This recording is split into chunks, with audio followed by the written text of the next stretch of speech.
قسە لەسەر خەڵاتی نووسیارەکەین بگومان خەڵاتی نووسیار بۆ ساڵی 2022 چالاکیەکانی بەڕێوە چوو بگومان ئەم خەڵاتە بۆ ماوەی 3 ساڵە لە ساڵی 2020ەوە بە بەردەوامی با بڵێن بەڕێواچێت و ئەم خەڵاتە بۆ ئەو کەسانەیە یاخود بۆ ئەو گەنجانەیە کە بۆ یەکەم جارە بەرهەمێکیان بڵاوەکرێتەوە لە بوارێکی ئەدەبی چ شعر و هەروەها چ با بڵێن چیرۆک و هەروەها ڕۆمان بگومان وەکو ئاماژەم پێکرد خەڵاتەکانی نووسیار بۆ ساڵی 2022 با بڵێن بەڕێواچێت قسە و باز لەسەر ئەم بابەتە کەم زۆر بەڕێز ئالان پەری نووسەر و وەرگێڕ لە ڕێگەی سکایپەوە لە دانیمارکەوە لەگەڵمە سلااوت لێبێ کاک ئالان ئەم کاتت باش کاک ئالان پەری شاعیر و وەرگێڕ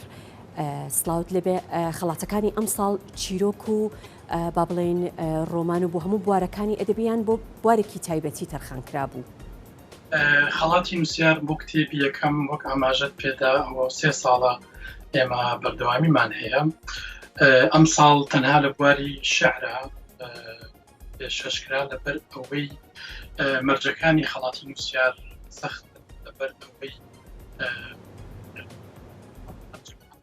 سەختن هەم ئەبێ دقێکە خەڵاتەکە تەنها بۆ یەک دەقنیە بەڵکو بۆ کتێبێکی تەواوە بۆیە بەپێی پرسوڕای لیژنەی چیرۆک و ڕۆمان بڕیانمان ناکە تەنها لە بواری شعراوێت لەبەر ئەوەی ئەو بەرهەمانی کاتبوون بۆ چیرۆک و ڕۆمان بەرهەمەیەک شایانی ئەو خەڵاتە نەبوون. ئێمە وەکو ناوبانگمان بۆ دەکردوە کە ئێمانوێ دەنگی نوێی ئەدەبی کوردی بدۆزینەوەتە ئەو دەنگانی کە تازە دەرئەکەون و ئیشی نووسینیان هەیە بۆ ئەبێ شایانی دەقەکان نیشان ئەبێ شایانی خەڵات و دەرکەوتن بێت. زۆر باشە ئەو مەرجانە چین کە ئەبێ لەناو ئەو دەقانەیە هەبن بۆ ئەوەی کە شایستی ئەو خەڵاتانە بن. ئەبێ لایەنی کەم مەرجە سەرەتاییەکانی هەبێت بۆ نمونە ئەگەر بینە سەرباسی چیرۆک ئەبێ مەرجە سەرەتاییەکانی هەبێت کە بابەت هەبێ ناوڕۆک هەبێ فۆرمێکی نووسینی چیرۆک هەبێت هەروەها بۆ ڕۆمانیش بێ تەکنیکی ڕۆمانی تیاابێ ئێمە دەزانین ئەمە لە سەرەتان بەڵام ئەبێ ئەوەی لێ چاوەڕمان بکرێت کە لە دوای ئەوەی کە دەرەچێت بۆ خەڵات ڕێنمایی ئەکرێت و چاک ئەکرێت ئەبێ دەقەکە تۆزە دروستکای ئەوەی هەبێت کە ئەمە بکوێتە شانی خەڵات بۆیە دەقەکە زۆر گرنگکە بە تەکنیکیش تازە نووسرا بێت بە شێوازێکی تازە نووسرا بێت ڕێنماییش ئەکرێن و چاکتریش ئەکرێن ئەگەر دەقەکە شایانیەوە بێت. زۆر باشە ئەم ساڵ کێ براوەی خەڵاتی نووسیار بوو ئەمە بەشێکی پرسیارەکەم بەشێکیشی ئەکرێت چەند کەسێک لێ کاتا ببنا خاوەن خەڵاتی نووسیار؟ وتمان ئاماژەمە پێبات خەڵاتەکە تەنها لە بواری شەعر بوو براوەی خەڵاتی شەعر بۆ سۆران محەممەد سوورەت تەنیشتووی شارەی حاجیاوایە کەسێکی لێهات و بەتوانایە لیژنەی دادوەرانی شەعر هەردوو دادوەر شاعر خات و نەزنبەگی خانی لەگەڵ نووسەر و شاعری ڕۆژهەڵات ڕەزا عەلیپور هەردووکیان پێکەوە کۆبوون لەسەر دەرچوونی کاکسۆران وەکو خەڵاتی یەکەم بۆ شعر بۆ کۆمەڵە شعری خوشبن. بەڵێ زۆر باشە با بڵێن لیژنەی هەڵسەنگاندن یان لیژنەی داوەرانی ئەم فستیڤالە کێبوون و با بڵێن لە چەند شوێنەوە بەشدار بوون؟ ساڵانە هەموو لیژنەکان ئەگۆڕێن چ لە بواری شەعر بێت چ لە بواری چیرۆک یا ڕۆمان بۆ ئەوەی تازەگەریەک هەبێت لە خوێندنەوە و لە سەلیقەیی ئەو کەسانی کە دادوەری ئەەکەن بۆیە ساڵانە دادوەرەکان ئەگۆڕێن ئەمەش تۆزە سەختە بۆ ئێمە وەکو سەرپەرشتیاری ئەم خەڵاتم بووی تا دادوەرێکی باش ئەدۆزینەوە دادوەری باش بۆ پێوەری کە ئەزمموی هەبێت بۆی ئەوەی کە کتێبی باشی نووسی بێت ناوێکی هەبێت لە بواری ئەدەبی بۆیە ساڵانە لیژنەی هەڵسەنگاندنەکان ئەگۆڕن و دقەکان وەکووتمان ئاماژەم لە زۆر پارچەی کوردستان هاتن بەتابێت ئەوانەی بە کوردی بە شێوەزاری ناوەندی ئەنووسن لە ڕۆژهەڵاتەوە دقێکی باش هاتن بوو لە هەروەها لە باشووری کوردستانیش بۆیە بۆ هەموو کوردستانە ئەم خەڵات و پێشبڕکەیە. بەڵێ لیژنەکان لە هەموو بوارەکاندا با بڵێن هەڵسەنگاندن ئەکەن یان بۆ نمونە ئەم ساڵ کە تەنها تایبەت بۆ بە شێعر تەنها با بڵێن لەلایەن چەند با بڵێن شاعیرێکە و هەڵسەنگاندنەکرێت. ئێمە کە دوای ئەوەی خەڵات ئێستا خەڵاتی ئەم ساڵگەت تەواو بێ بۆ مانگی 11 دیسان بانگەشە بۆ خەڵاتی نووسیارەکەین بۆ ساڵی 2024 هەر کە بانگەشە بۆ ئاکەین خەڵک دەتوانێت بەرهەمی خۆی بنێرێ ڕێک لیژنەی هەڵسەنگاتن لە هەر بوارێکە دائنین بەجیا پێویست ناکە شعر تێکەڵی چیرۆکەین چکە ئەوە ژانرێکە بە تایبەت بۆ خۆی چیرۆکی ژانرێکە بە تایبەت بۆ خۆی هەروها ڕۆمانیش بۆیە دادوەرەکان جیا ئەبن بە باشمانزانی کە لە پارەوە ئێمە هەر ژانرێک دوو دادوەردابنین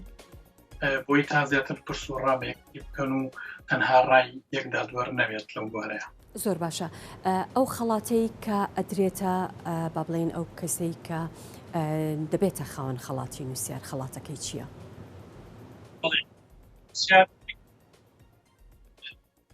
چاپ و بڵاوکردنەوەی کۆی بەرهەمەکەی کە نێرداوە و دەرچووە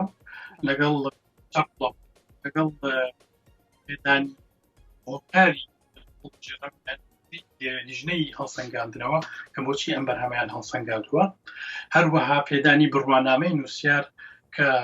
توانێت وەریگرێت و ئەبێتەوەکو بڕوانامەیە کە لەو خەڵاتە پێشبڕکەی یەکەمی وەرگرتووە لەگەڵ پارچە سیرامیکی نووسیار کە هونەرمەند خاتوو محەممەد جەمال دروستیەکات بەدەرەوەی کە کتێبچێتە ناو وەشانخانی نووسیارەوە کە ئێمە بەدەر لە خەڵاتی نووسیار کتێبی تریش چاپەکەین ئەم کتێبە دەرەکەوێت ناوبانگ دەرئەکات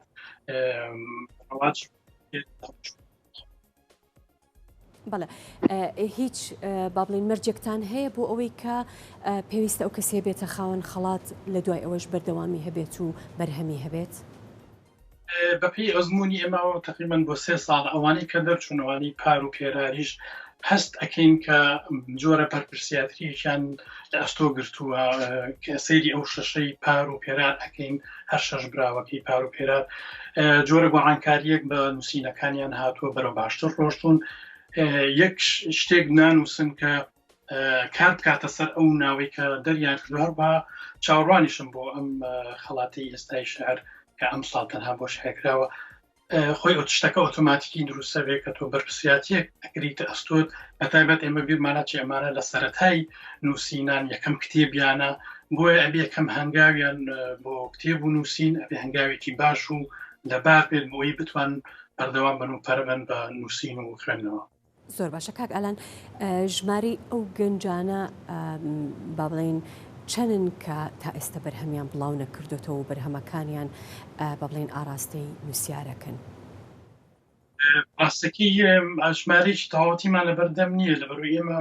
هاواتەخوازین بۆ زۆرترین کەس کە کاتێک بانگەشە بۆ ئەو خەڵاتاکەین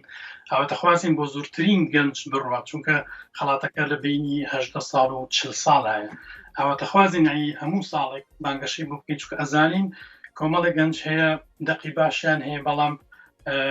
ناتوانن چاپ و بڵای بکەنەوە لەبارەی دارایی بێت نا دەستگایەک ئەتوانێت بڵێ فەرمون وەرە ئێمە ئیشتان بۆکەین بۆی ئەمە هەلێکی زۆر باشە کە بتوانن بەرهەمەکان بنێرن بەڵام ئەبێ بەرهەمەکە شایانی ئەوەش بێت کە بتوانین پێی بڵێن ئەمە براوی خەڵاتی نووسیارە. زۆر باشە هیچ وبسایتێک یاخود هیچ شوێنێک هەیە بۆ ئەوەی کە خەڵکانی تر ئەوانەی کە با بڵێن پێیان خۆش بێت ئەو بەرهەمانە یاخود ئەو پارچە شعرانە یاخود ئەو با بڵێن تێکستانە بخوێنەوە یان ببینن کە با بڵێن بوونەتە خاوەنی خەڵات. کتێبە ئێمە سایتمان هەیە سایتی نووسیار.com لەگەڵ پیجی نووسیار لە فەیسبوک و لە ئینستاگرام بەردەوام ئێمە کتێبەکانمان هەموو کتێبەکانمان بڵاوەکەینەوە زیندویانەکەینەوە و هەموو کاتێکیش ئەتوان پەیوەندیمان پێوە بکەن و بڵێن ئەم بەرهەمانە بۆ خەڵاتی نووسیارە ئێمە هەموو کاتێک وەڵامیان دێینەوە و پێی شێوەیەک هیچ کەسێک بێ وەڵام نابێت چ لە نردنی بەرهەم بێت یا چ لە نردنی ڕاوپرسیار بێت سەبارەت بە وەشانی نووسیار. زۆر باشە ئەوە ماوەی 3 ساڵە خەڵاتی نووسیار بەردەوامی هەیە ئەگەر بەراوردی ئەم ساڵ بەرهەمەکانی ئەم ساڵ بە بەرهەمەکانی ئەو 2 ساڵی تر بکەیت هیچ گۆڕانکاریەک یاخود ئەو گۆڕانکاریانە چین کە لەناو بەرهەمەکان و لەناو تێکستەکانە هەیە بەپێی ئەوەی ئەمساڵ 3 ساڵە بەتایبەت شێعر هەست بە گۆڕانکاریەکەین کە شیعری زۆر باشاتم بوو، ینی شاری زۆر لە پێشبڕکەیەکی زۆر سەختا بوو با بڵێن، بەڵام لە کۆتاییە دادبەرەکان کۆمەڵە شیعری قوشبنیان بە پاشزانی بۆ ئەوانەی تریش بەگوتم تۆزێ لەبەر ئێمە خەڵاتی ئێمە تەنها بۆ یەک دەقنیە تەنها بۆ کتێبێکی تاڵاتیە بۆ چیرۆک و ڕۆمان بەتایبەت ڕۆمان لەو مەرجە سەختەی کە ئێمە دامان ناوەکو تەمەنەکە تۆزێ ئاستەنگە بۆ نووسەرێکی